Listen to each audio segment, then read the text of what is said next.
Hello, my name is Jordan Thomas. This is Unmasked Athletes, who I'm talking to today. Hi, I'm Genevieve Sauers, and I'm from South Carolina, but my family lives in Wyoming now, so I guess technically I'm from Wyoming. That's awesome. Kind of tell me a little bit about how you like your upbringing, your childhood. Yeah, sports wise, or I mean, just you as a kid, and yeah. yeah, Oh gosh. I always wanted to try a bunch of different sports and try new things, and I was very rambunctious, so to speak, and always running around and couldn't sit still. My dad actually nicknamed me Jimmy Legs because I wouldn't sit still when I was younger. So yeah, that's kind of how I was. where did that love for soccer come from? Yeah, I've been asked this question so many times as of recently. But pretty much, I didn't even know what soccer was. So when I was 3, my mom was driving me home from ballet, and I hated ballet. I hated it. Like, I am not graceful. I can't really dance that well in a graceful manner. And she was driving me home from ballet practice, and I remember we drove by a soccer field, and I saw people playing soccer, and I was like, "Mom, what is that?" Like, she was like, "Oh, that's soccer. They play on the team, whatever, whatever." And I was like, "I want to try that." And she's like, "You can either pick ballet or soccer. You can't do both. Like, I don't have money to pay for both." And I was like, "Okay, I'll play soccer." Like, bye ballet, and been playing soccer ever since. So That's awesome. What was your breakthrough point with soccer where you was like, I kind of enjoy and love this sport? yeah, I mean, I've enjoyed it and loved it since I started it. I think the breakthrough point that I had was probably kind of flipped, where the breakthrough point of me wanting to keep going rather than um, rather than keep playing it for the love and enjoyment. I think there was a point in my career where I kind of was like, is this really worth playing? Is it worth like sacrificing my mental health to play? Because I really struggled in college. Um, yeah.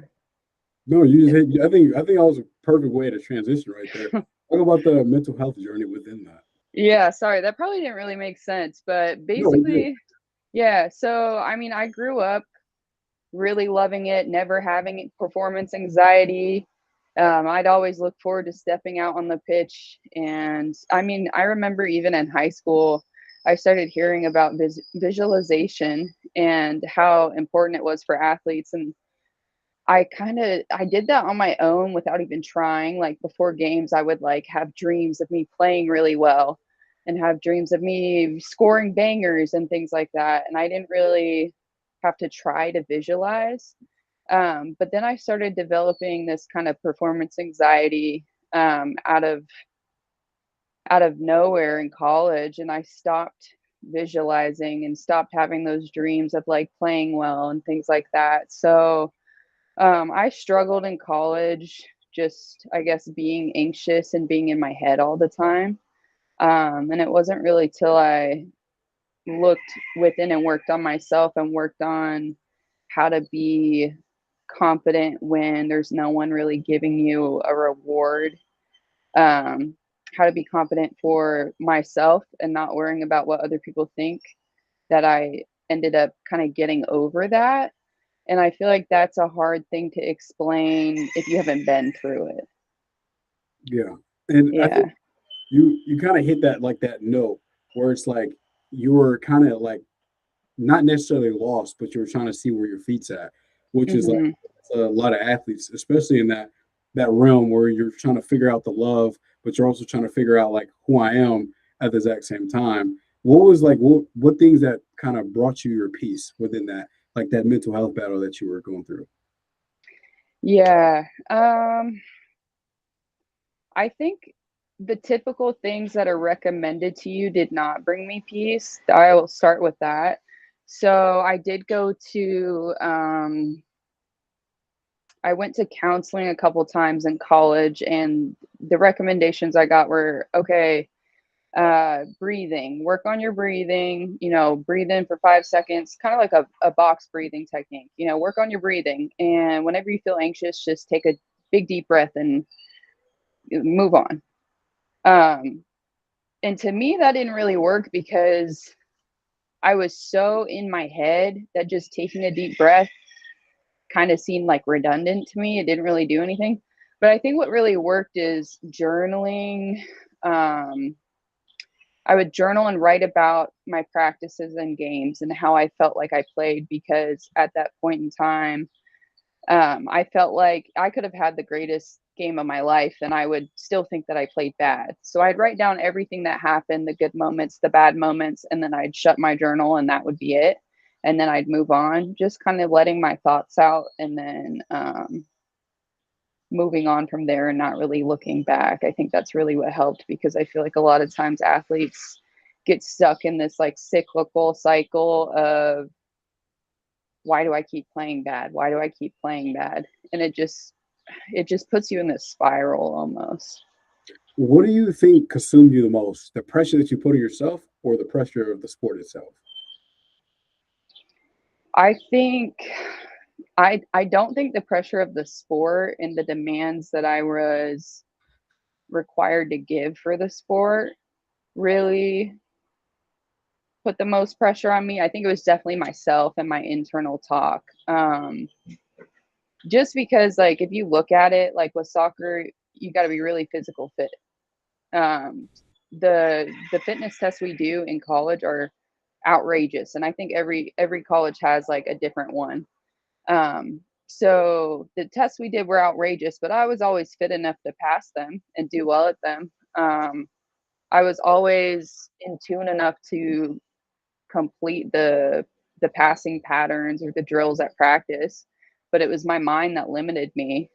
So there would be days where it would look like I was playing like I didn't know what I was doing and I didn't deserve to be at the level that I was at. But I could go on my own and do the same drill after practice and do it 100% better.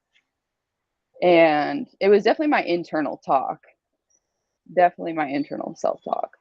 Yeah, and it's, I like how you use the word limited myself. I think Hmm. that's such a I kind of use that as well, like because you never know what to expect, especially with the battle that you're facing. Uh, Hmm. and I feel like sometimes when you limit yourself mentally, that's when your body sometimes also get limited because if you're not right mentally, your body won't be able to keep up. Through that journey of your like obviously you're kind of battling with your mental health, like what things that you learned about yourself where it kind of surprised you in the run? What things did I learn about myself? Yes. Um, Something that really sticks with me to this day is one thing that I one thing that I think really opened my eyes was your brain doesn't know the difference between what's real and what's not. So if you're constantly feeding yourself poor mental talk, like I was constantly in my head, constantly like, oh, why did you make this error? Why did you make this bad pass? Oh, that's such a bad pass. It should have been better. Um, that really does catch up to you. So, like I said, your brain doesn't know the difference between what's real and what's not. So if you're feeding it constant negative energy, then you're going to get that reciprocated. Whereas if you change the way you talk to yourself, then you're going to see better outcomes. So I think that was the biggest thing that I learned is like I can love myself and talk to myself better, and I'm going to have better outcomes even if I don't think I will or not. And that was probably the hardest thing, is like changing that mindset to like, okay, bad pass, you got the next one, things like that, rather than, oh my gosh, today's just a bad practice. Yeah, and it's so hard, especially whenever like in the moment. Like I feel like especially like a lot of athletes, it's so hard to kind of like snap out of that moment because you're so. I think Mhm. for me personally, I think the fear of failure is what limits Yes. me. And I feel like mentally, whenever I limited myself, that's why I thought it was kind of funny because I was about to my question. It's like when you limit yourself, especially with the failure, the task, and especially like you want to win, so that Mhm. all that pressure gets put inside you, like in your head mentally. So it's like when you go out there and perform, you start to the misreads and miscues. Like I don't know how it is to play soccer. I play football, so it's like your regular drills that you'll probably do, or the regular Mhm. that you can make. That's easy. But if in your head, it just you're kind of lost in that moment. Yeah, yeah, and I think fear of failure honestly stems a lot of performance anxiety, especially for me, is like, okay, you're in your head, you're not playing this drill well, not doing this drill well. It's because you're constantly thinking, at least for me, I'm constantly thinking like, okay, if I mess up, what is my coach going to say? If I do this bad, is he going to have me just sit out? And then I get to sit out of the whole drill. So that's definitely something that I think really heightens performance anxiety. It's basically you're just scared of failing in front of people. Yeah. Yeah. And I think that's the hardest part with that is getting over what you did so you can move past it, but also making sure you don't make the mistake. And I Hmm. think that's where a lot of athletes make that exact same mistake is thinking about what you did the last time. Do you ever think your performance reflected on the person that you were? I That's a really good question. I think if you would have asked me that in college, I probably would have been like, oh, maybe a little bit and made excuses, but I don't think it ever reflects who you are as a person. You know, I feel like a lot of times athletes get wrapped up in, their identity being their sport. And it's so hard for most people to move past that. So I don't think it ever should reflect who you are as a person because you know your worth and that doesn't define your self-worth, if that makes sense. No, it 100% do. And I think the reason why I wanted to ask that because I was kind of like hearing you. I feel like you have so much love stored for the game, but I can also see how much your sport sometimes takes so much away from you. And I Hmm. me personally, if I were to have a bad game and I look back and I can remember like late nights from just sitting in bed, I'm like, I could have did this, I could have did that, I could have gave a little bit more effort. I'm like, maybe coach is right, maybe I'm being a little lazy, but the whole Hmm. time is just like maybe I was actually tired. You don't give as athletes, we don't give enough grace to ourselves, so we are able to move past that. So with that, what was the biggest challenge that you had to face and realize that it wasn't as bad? I think you said the biggest challenge. Yes. Um, the biggest challenge, I think just controlling the controllables, like, when you're going through something, obviously you're not gonna be I wasn't prioritizing my sleep, my nutrition as much as I should. I wasn't prioritizing my recovery, hydration, things like that. So I think just focusing on the controllables is what kind of helped me. If I think previously, if I were to have a bad game or a bad practice, I would just be like, "Oh, you're bad. You're really bad. You had a bad day." But now I kind of look at it in a more technical matter. So, maybe I have a bad practice and I'm like, okay, how many hours did you sleep last night? Did you go to bed when you knew you were going to get 8+ hours? What did you have for dinner the night before? What did you have throughout the day? How many cups of water did you drink? And a lot of the times it comes back to like, okay, maybe I didn't eat enough that day just because I was busy and forgot. And that's why I felt kind of like I didn't have that energy. Or maybe I had a hard lift and did the best I could because, my legs were tired from, squatting right before practice, things like that. So just controlling the controllables, I think, is the hardest part. Yeah, with that, for the people that don't know who you are, how can you describe yourself to people? I've also been asked this a lot lately. I would say I'm very strong and resilient and independent. So if I have a will to do something, I'll find a way no matter what, no matter how difficult it is. Um, and that's just kind of goes back to how I was raised. I would just say I'm very independent. I'm very driven.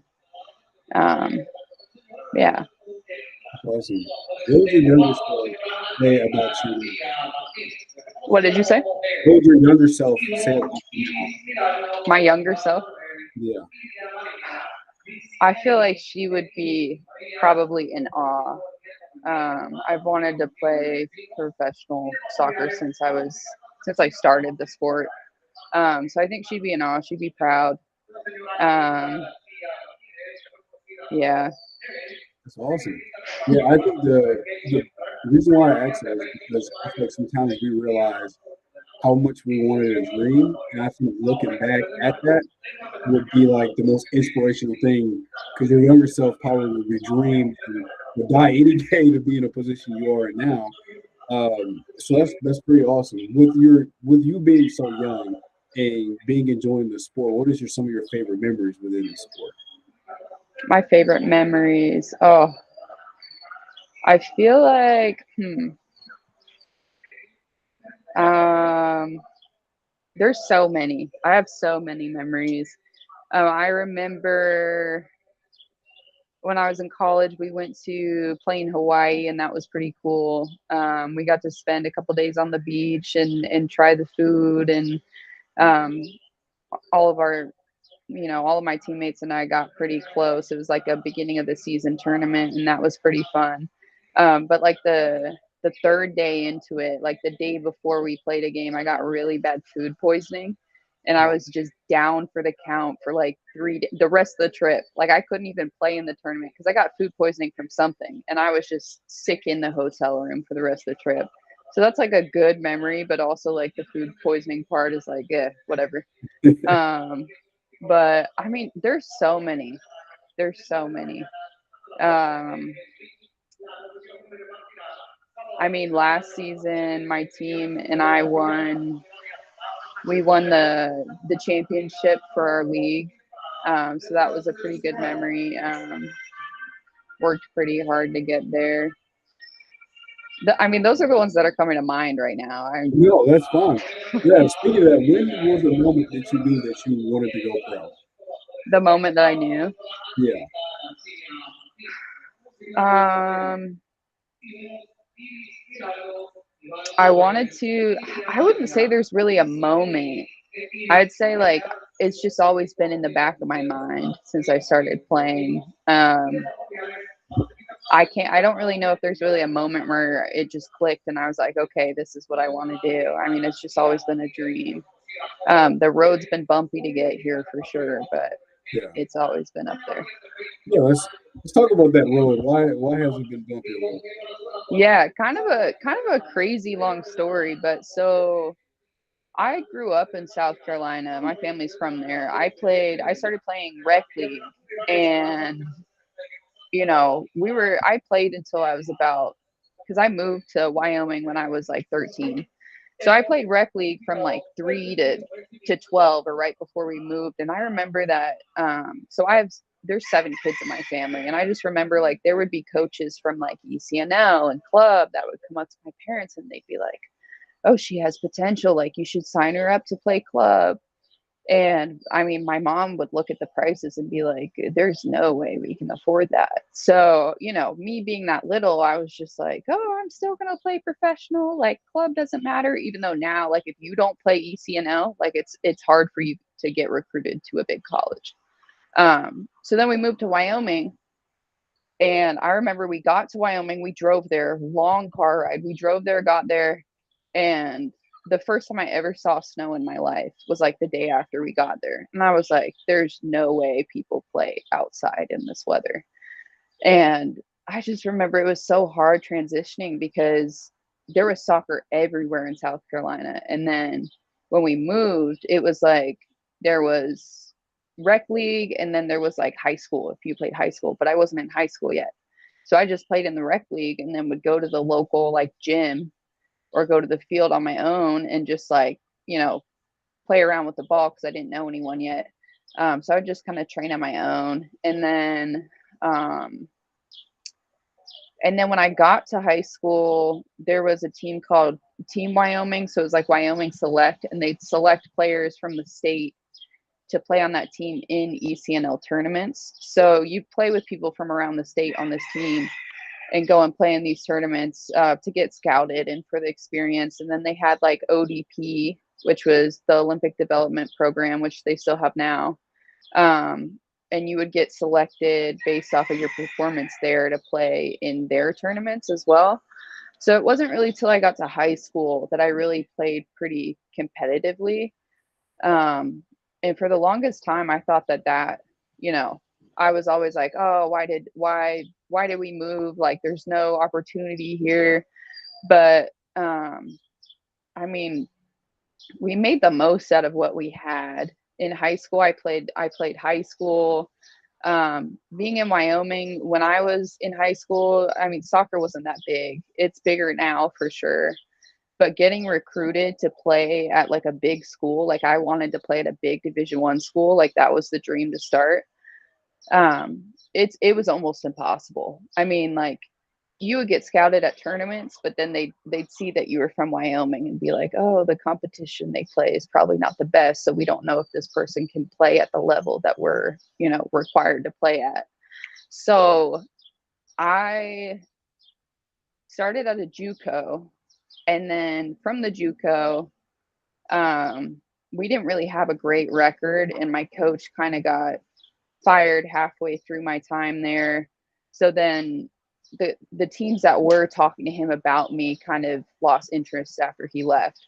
So then I had to go find another school to play at on my own. I had to go, to ID camps on my own as this like, 19, 20-year-old going to these ID camps where there's probably mainly like seniors in high school and maybe two other JUCO players.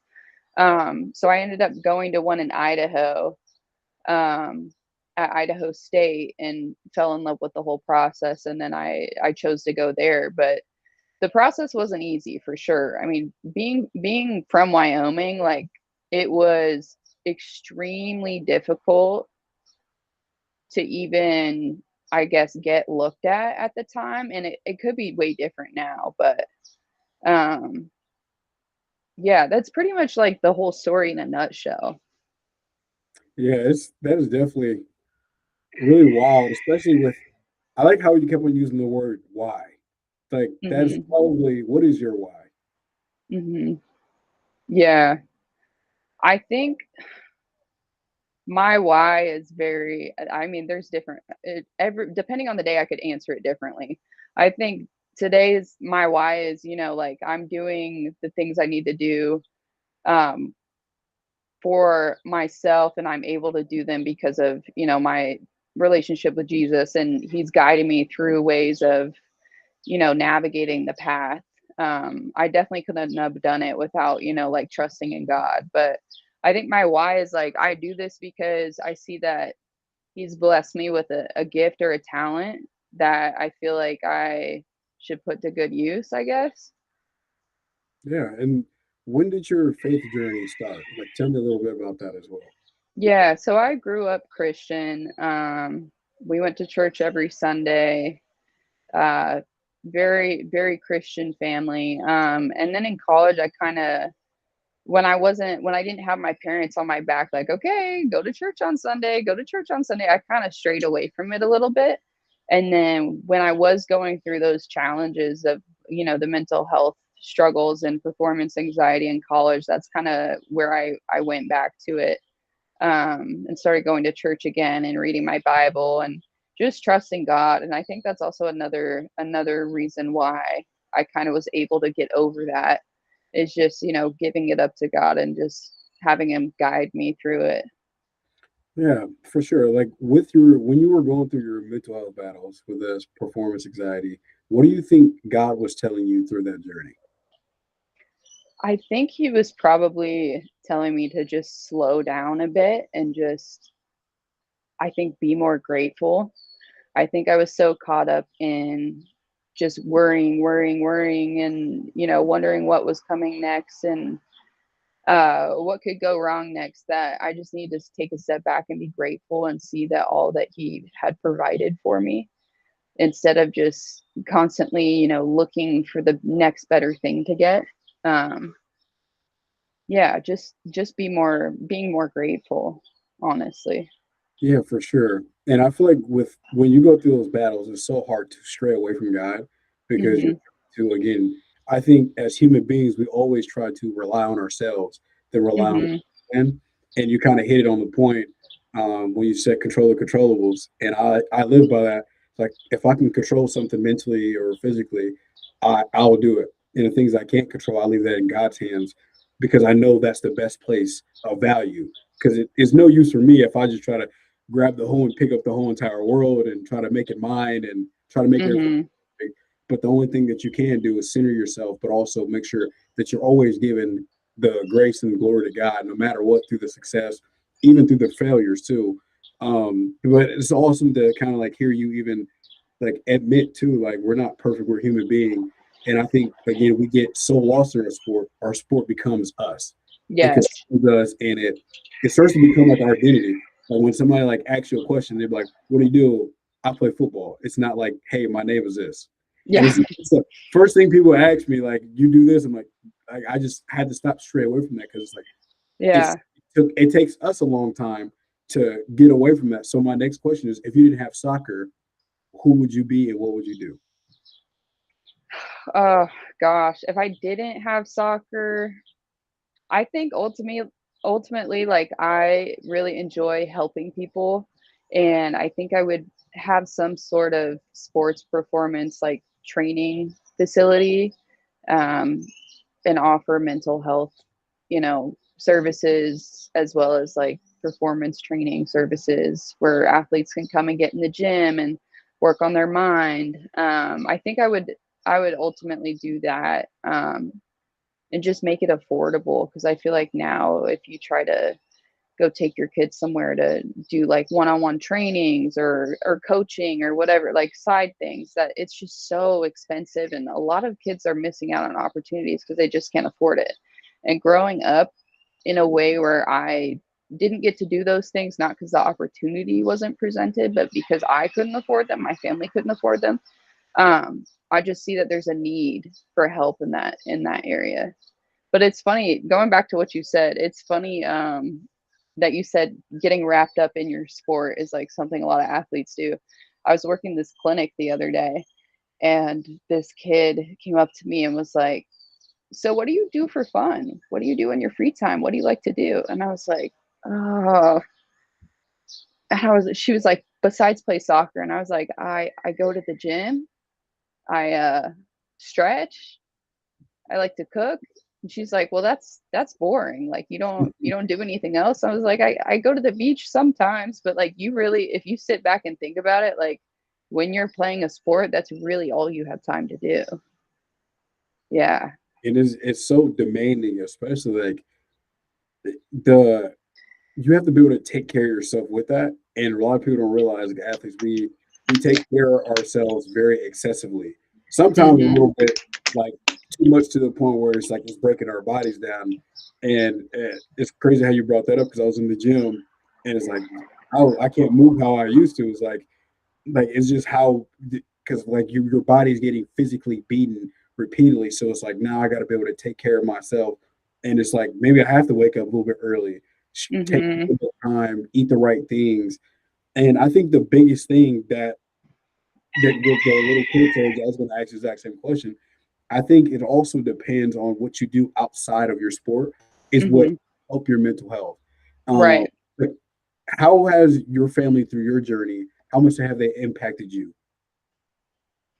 My mom is, I mean, both my parents, but my mom is always there for me. I mean, we talk all the time and she's really helped me through it as well and kind of helped me stay strong in my faith, when I have struggled. So it's great that I have her to kind of lean on for that. Um, she's My mom and my dad are both people that I can go to and talk to about that. Yeah. No, that's awesome. I feel like with the support that you get too is awesome because I think they also motivate you, and I think that Mhm. also can be your why. Where it's like the sacrifices that your parents and your auntie, granny, whoever want to be may be, like the sacrifices they make to be able to put you in the position that you are now. I feel like that's 10 times motivating because it shows you is like I don't want their sacrifices to go to waste in a sense. Do you? Right. Yeah. Yeah. And do you ever Yeah. feel like your sport was a way, like your therapy? Yeah. It's crazy that you mentioned that. So like I that it was my therapy, I think, growing up. I think it was a way for me to kind of just, be myself and that was like my fun thing to do. Is I just really enjoyed being out there and forgetting about all of life's problems. And then in college is when it became a chore, when I was just so mentally just drained that it became a chore. Lost the love for it, gained the love back, and now it's kind of, I'm at the point where like I forget everything when I'm on the field. Yeah, I'm kind of back to it. But I feel like as an athlete, like you go through cycles of ups and downs of, oh, I really don't want to go to practice, or oh, I'm so blessed to be at practice. And it's so important to just remember, like I always tell myself, like, okay, people dream about doing what you're doing right now.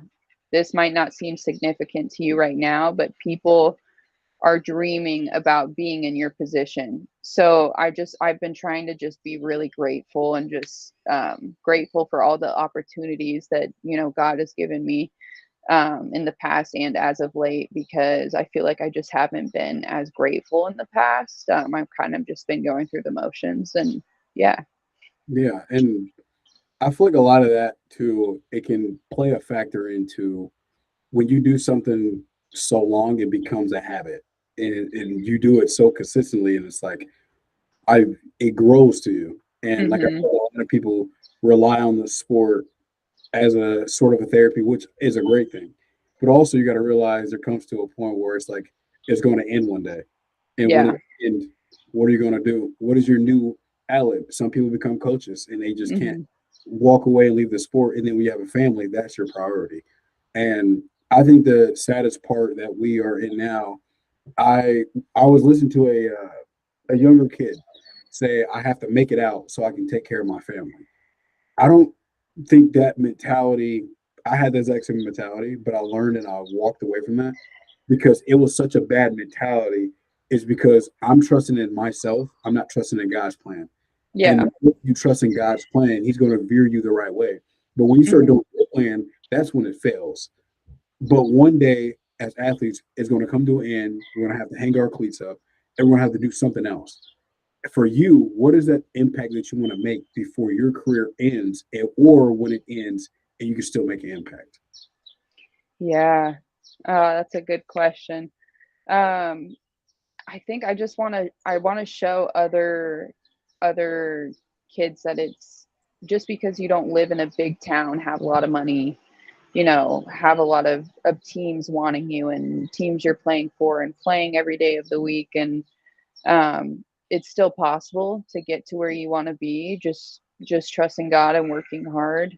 Um, a lot of times now, like people kind of see it as impossible if you're not from a big city ranked, 5-star recruit out of high school to get to kind of the school where you want to go. And um, it's not, that's not all what matters. Obviously, like what's in here is what matters. But um, I think the hardest thing is just, a lot of people think it's D1 or die these days. They don't think that their commitment's important unless it's like a big D1 school. And it's, you know, you can go D1, but there's also good schools that are D2. There's good schools that are D3. There's good schools that are NAIA and JUCO, and you can start somewhere and then change, and you can start D1 and then change to D3. And that doesn't define your worth. Playing D1 versus playing JUCO doesn't define your worth. You're still an athlete. You're still playing something that you love. So to sum it all together, I just want to show people that it's not impossible based off of what your opportunities are at the moment. Yeah, That for makes sense. no, it do. And I think the older we get, I always say like the older we get, the more we mature in Mhm. a broader area within our sport. So we start to see things in a pattern. We also start to see things in a broader area where we can be able to learn from those little things. And I feel like a lot of people don't talk enough about their journey within their sport so they can tell Mhm. younger generations. It's not about us preventing and helping them and make it like the crawl so they can run meta like that whatever. It's like we don't need to do that. We need to just Yeah. warn them, like how you said D1 or die. I had the exact same mentality, but then it changed because it's like the younger me at 5 6 years old watching my older brothers play football, Like that kid would die to play at an NAI school or play at a JUCO because that's at the next level. But that's again, we get so ungrateful and complacent that we forget what our goal was when we was younger, because Mhm. we idolize worldly things and we forget what the main objective is. We always can say we want to get somewhere, but it's like, what are you doing to get there? But then when we get there, we always want more because we're so greedy. Instead Mhm. of two steps back, breathing and thanking God for what the things that we have in our lives, we also just kind of compare ourselves to other people. Comparison is the thief of joy. We're looking at Mhm. a man or woman right next to us, to the right or the left. Now we're like, oh, this person's here. They're getting NIL such and such. This person is, and I'm here. Instead of thanking God that you're in this position, Right. we just compare the world, everything around us, and we amount that pressure to us instead of understanding I'm grateful where I'm at and I'm glad to be where I'm at. And that's the things that I try to see every single day, especially when I'm in the gym. I'm tired. That extra motivation where it's like that younger kid would die to be here. And Mhm. I'm chasing that younger kid's dream now. So then when I'm done, at least I can say I tried. Or at least Yeah. tell God, hey, I tried. I did my best, but I'm not perfect. I'm a human being. What is the biggest thing that you want to be able to give to the world one day? Give to the world. Oh, there there's so many things that I could think of, but I think just the number one thing is just kindness and showing others love, and walking where God wants me to walk. I don't really know if there's anything like materialistic that I would say, but I would just say like just being kind and showing others kindness, because you never know what anyone's going through. Yeah, Um, you know, you never know what a stranger's going through. Just kindness, I guess. yeah, for sure. And I think I think I don't know how you said the material things, because material things don't last forever. But you Yeah, smiling at a person that you don't know could help save a life. right. And like I think 2 weeks ago, football player, he ended up committing suicide. I remember Really. like sat there in my bed and I'm like kind of crying a little bit because it's like Rondell Moore killed himself early on. He played in the NFL, and that was like that hit me, and that motivated me to keep going with the podcast, so I can, for athletes like you, to be able to tell your story, and but more importantly, like I want to be able to give you the floor to express how you feel. Give you a comfortable, safe environment, so then you don't have to look at other resources. Because again, we're both athletes. I don't understand how to play soccer. I couldn't kick a soccer ball for to save my life. I can run and sprint for like 2 seconds, but y'all go for 90 minutes or however long. I would die within 5 minutes. So I respect you for that. But Appreciate it. but a level playing field though, like I can understand the amount of pressure that it can Yeah. have, especially at a high level. Do you ever think as a woman in sports that you have to have high expectations for like males like me? I'm not saying I do, but I'm just saying males at times they compare their sport, which I hate, to women's sports. Like shed a little bit light on that. Yeah. You definitely do compare a lot. I know, especially in soccer, if you go and play overseas or you play in the States, or it's very common for the men to get paid more than the women. It's very common for them to have better resources than the women do. A lot of times women will go play on smaller teams and they won't get paid, but they'll get their food paid for, or they'll get their housing paid for, and their food. Whereas the men will get like a monthly check, food, car, all of these things, game bonuses. They'll get a better gym facility with, more weights and more equipment and stuff like that. So it is hard not to compare. Um, but definitely, I've just been staying grateful. The opportunity will come when it does. But it's hard not to look at, the comparison of them. Because it is still a big problem, I think, in today's day and age. Is I think it's gotten a little bit better, but there's still room for growth to make it kind of equal opportunity, especially in soccer. Yeah, and And yeah, what'd you keep going. say? No, no, you keep going. I was gonna say, one thing that's cool though is recently they just passed something where there's like paid maternity leave.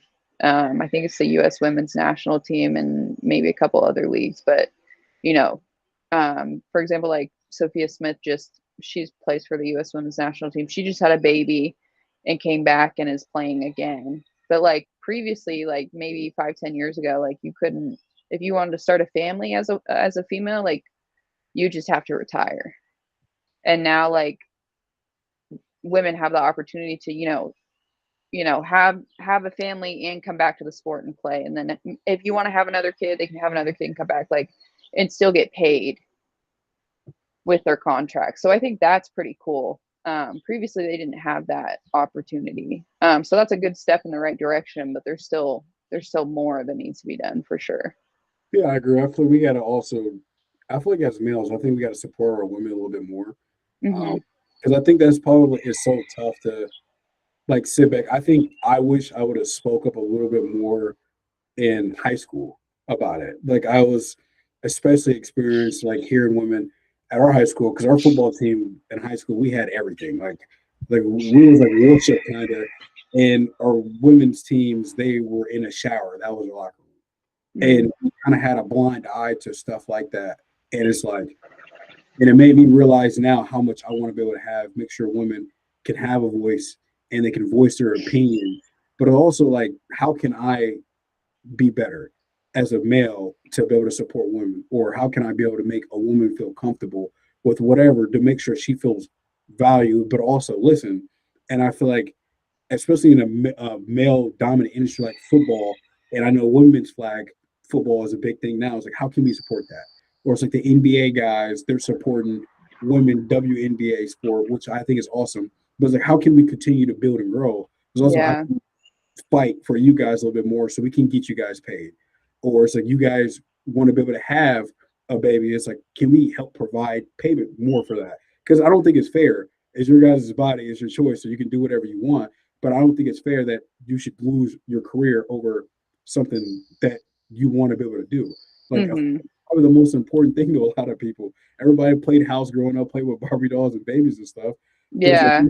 opportunity you find your husband or your wife, whatever it may be, like that's your opportunity to start, especially at a young age, because you want to be like a grandpa with like a 5 year old. Yeah. I mean, you can only have babies for so long as a woman. So, I mean, like, there's a point where you're not able to anymore. So why should we have to sacrifice, something that we enjoy doing and love to have a child? I mean, it's just it's becoming better for sure. But yeah. Yeah, Yeah, I mean, just I think using your voice and interviewing and talking to other females is gonna help a lot. yeah, for Um, sure. And I think yeah. you're smart too. Like I feel like you're the third woman that I had on the podcast, and I feel like it's helping me out because I want more women to be able to listen to the podcast because I don't want it just to be about males. Like I Hmm. want women to be able to come on here. So there's a younger girl that's want to be somebody like you and chasing a dream like you did. How can I help inspire them? Because we only get a certain amount of time in this world until God call our name and we got to go to heaven. And that's our Hmm. truth. So it's like tomorrow is never guaranteed and life is temporary. And like, how can we be able to make an impact for our loved ones? Like my nieces, for example, like I want them to be able to grow up and be somebody that's better than me for a Yeah. fact. Be somebody that's better than me for a fact. But it's like I want to be able to inspire the younger generation like you want to as well. But it's also reliant on us to be able to use our voices. So then if they're going through a hard time, they can look back and listen to this interview and listen to you talk. And when that happens, then oh, I'm not alone. What is a message that you want to be able to send to the little girls out there that is chasing a dream like you? Oh, just keep working. It's not impossible. When you think it's impossible, it's not. You just got to keep chasing that dream and don't stop dreaming because once you stop dreaming, then maybe your dream does become impossible, but just keep dreaming. Just keep chasing, working hard. That's awesome. What is Yeah. we're trickling down to the end? What is a message that you want to be able to send to your family? Oh. A message. I guess I just want to say thank you so much for guiding me and supporting me and sacrificing countless hours to get me to where I am today. Um, I wouldn't be here without every single one of them. That's beautiful. I think Yeah. it's always good to tell your loved ones that how much you appreciate them and know that their sacrifices never went under the rug. Because I think we lose track of time. Mhm. We are so busy in the moment, we realize, if again we start taking steps back and appreciate the little things. Like right now, you can see, you can talk, and you can breathe the air. Under all God's grace, I think that's probably the most important aspect of that. Um, Mhm. so I think with you saying that, I'm gonna definitely send this to you so you can send it back home and hopefully your parents don't cry or anything like that. Yeah. But no, is there anything else you want to say or leave off on? Not that I can think of, no. Yeah, No, thanks for having me though. I really appreciate you giving me the opportunity. no, I Uh, appreciate you for letting me use your voice. It's not about me because I reach out to you athletes uh, because I want you to be able to tell your story because I yeah. love hearing your guys' story because you guys make an impact on me to keep going. I want to be able to keep donating to high schools and donating back to our community and so for the younger generation. So then whenever we're done, we can try to make an impact much as possible. Yeah, And for sure. it's what you're doing now. You don't realize how important it is because there's like little kids. It's always texting me or always got advice, and I'll be like, "Hey, can you shoot this person a text?" And then you can help the younger generation by giving somebody advice. So you're actually making a big impact, and I'll keep make sure I push this out so that your voice is always being heard. And Yeah. if you ever want to get back on the podcast, you let me know. If you feel like I didn't answer enough questions, or I mean, ask enough questions, you let me know, and I'd love to have you back on. Yeah, awesome. Thank you so much. Oh, hello, guys. This is Jordan Thomas, and this is Unmasked Athletes. Thank you guys for watching this lovely episode. Thank you to our sponsors, Primal Eats. Thank you for supporting my podcast and everything you do. Thank you.